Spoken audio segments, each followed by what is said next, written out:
It makes me really happy, but I kind of stay pretty neutral through it all. I know there's going to be low moments, there's going to be games where I don't score. Going to become an easier target for people who don't want to see me do well. This part of the interview is my favorite part of the interview. Hello everyone. Today we're going to be speaking about Jude Bellingham. Bellingham just won the El Clasico for Real Madrid against Barcelona with 2 stunning goals. Obviously the first one was a rocket. It was amazing, it was sensational. However, the second one was even more impressive for me, not because it was a extraordinary goal, not that. You could say it was just a tap-in.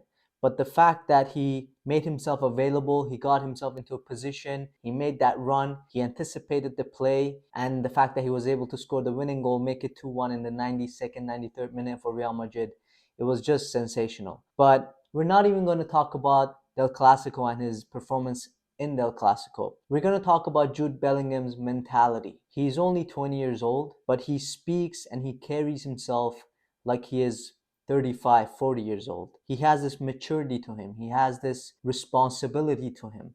And you could see this in his play when he's on the field, but you can also see it when he speaks to his teammates, to journalists. What I would like to do today is watch an interview of Jude Bellingham after England defeated Italy 3-1. Jude Bellingham comes out to answer some questions to the journalists, and there's a few things that he mentions in this interview that to me is really fascinating.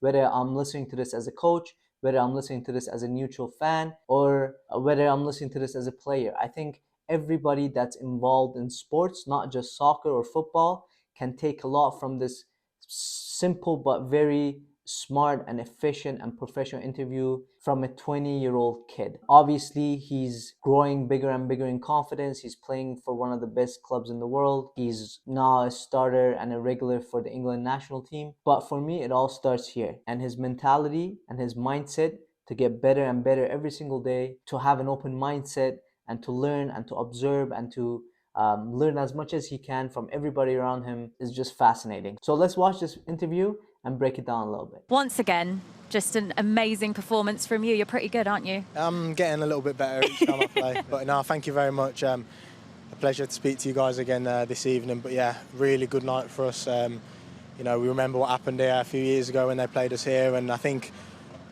you're always aiming for progression, and games like this kind of indicate it with the result and with the performance when you play against the same team again a few years later. So we're heading in the right direction, and very important win for us. Jude, how excited were you to get out here today at Wembley? I seen you as soon as the ball going out, taking quick throw-ins, quick free kicks. I'm just loving football at the minute, Joe, to be honest. Every time I'm on the pitch, I just enjoying myself. I'm feeling really free.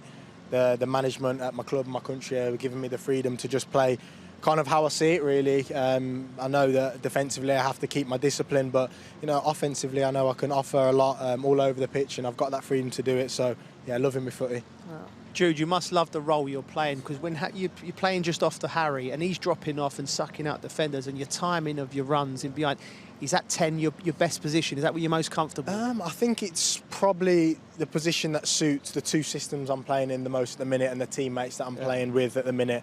Last year it was different, obviously. I think the kind of team I was playing in, the kind of system, it would have been a position that probably didn't maximise all my strengths at the time, but I think since the last few months I've been really working on my timing, getting into the box, and as I'm arriving with a different kind of hunger, and I know that now the big transfer, the kind of the everything that comes with the transfer. I want to pause it there for a second. So obviously they asked him about his position on the field as a number 10, where he plays almost in behind the striker. In this situation, Harry Kane. On the England national team at Real Madrid, he plays just in behind Vinicius or Rodrigo or Joselu or whoever the strikers might be. But what really fascinates me is his response. I've seen a lot of interviews of a lot of up-and-coming players that have a lot of hype, and when similar questions are asked to them, their response usually is, yeah, this is my best position, this is where I play the best. Or when it's not going for them,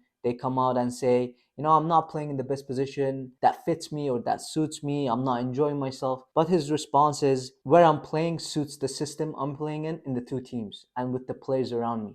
So he has adapted himself in the systems that he's playing with or in with Real Madrid and with England. And he's looking at the players around him and he's saying, okay, well, if there's certain players around me that are maybe playing a little bit deeper, that are better on the ball, etc. I have to adapt. I have to evolve as a player. And he understands that he's young, he's 20 years old, and he needs to have that open mindset. He needs to learn and not have the mindset of, you know what, this is my position, this is where managers should play me, this is where I excel. So it's really amazing.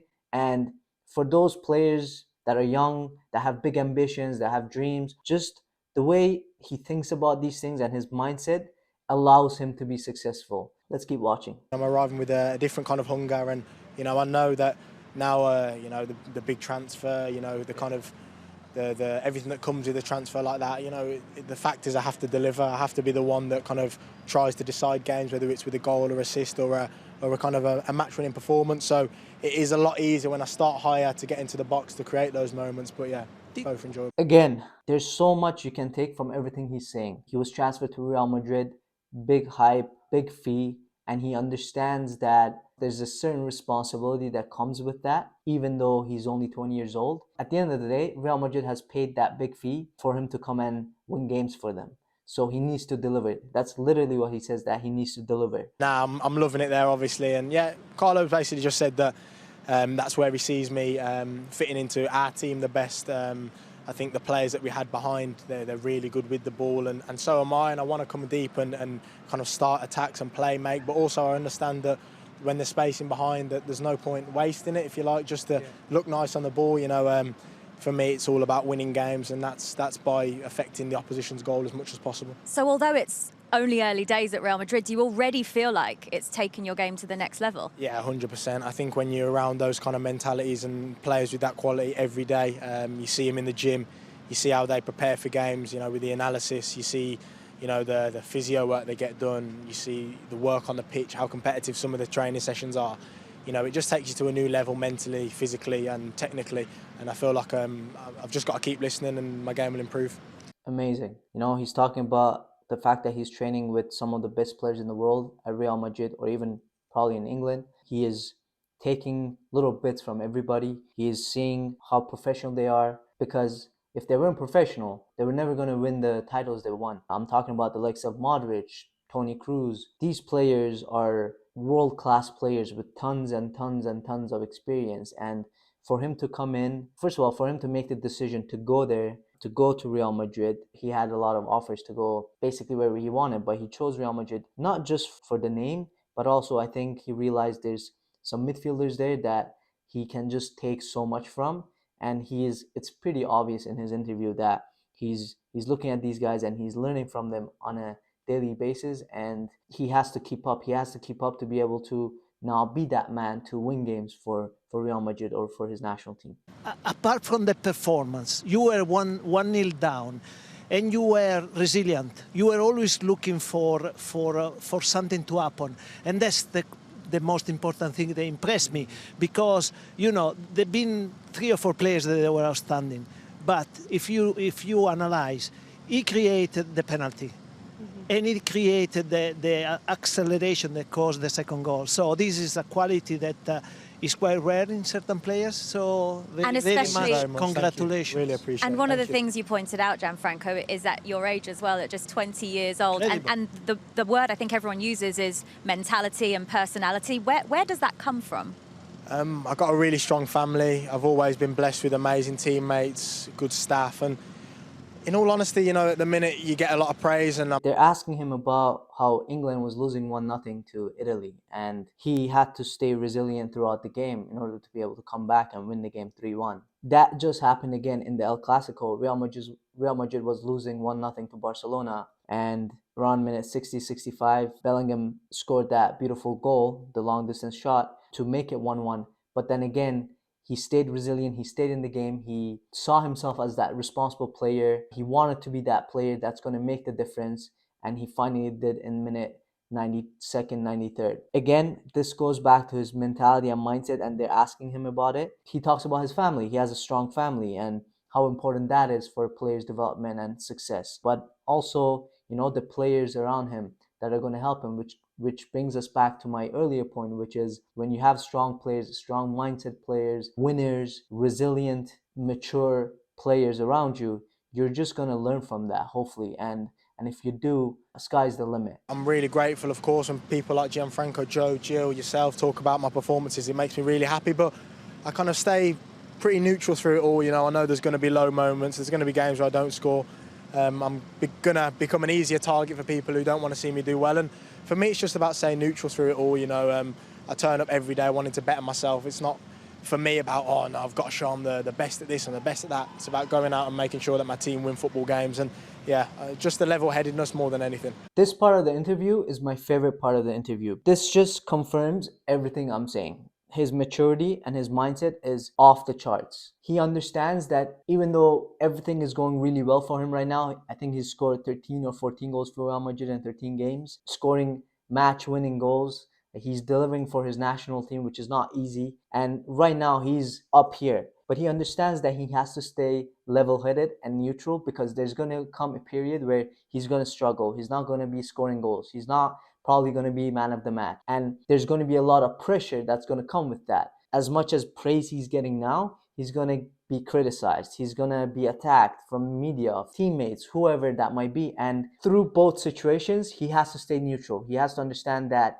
even though he's flying right now, he needs to keep his feet on the ground, and he needs to just deliver and stay consistent. And when things get tough, and when it looks like, you know, nothing is going for him, and he's being attacked or he's feeling the pressure, he has to have the same mindset. He has to stay neutral. He has to stay cool. He has to stay calm. It's not just athletes or players that can learn from that. It's everybody, not just in sports, in life. Sometimes you feel like you're invincible. Sometimes you feel like everything is going for you. And sometimes you feel like everything is against you. And you just have to stay calm. You have to stay neutral, like he's saying. You have to stay level-headed. And you have to know that this too shall pass. I wish I had known that this too shall pass. You feel bad right now? You feel pissed off? You feel angry?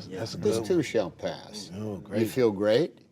You feel like you know all the answers? You feel like that everybody finally gets you, and there you are. This too shall pass. Anyways, guys, I hope you enjoyed this video. Once again, I really just wanted to share my thoughts and feelings and really say how impressed I am by Jude Bellingham so far this season. And it's not his goals for me. Obviously, those are massive and they win games for his team. But to me, it's the mentality and the mindset that I wanted to speak to. Hopefully, young players, my players that I coach, or anybody that's watching this video understands how important this is, how important it is to learn, to have an open mindset, to have a strong mentality, but also understand, even if you are the best player, even if you are having a really good period, you have to stay calm and focused, and you can't have that selfish or, you know, cocky mentality, because there's going to be times where it's going to get tough.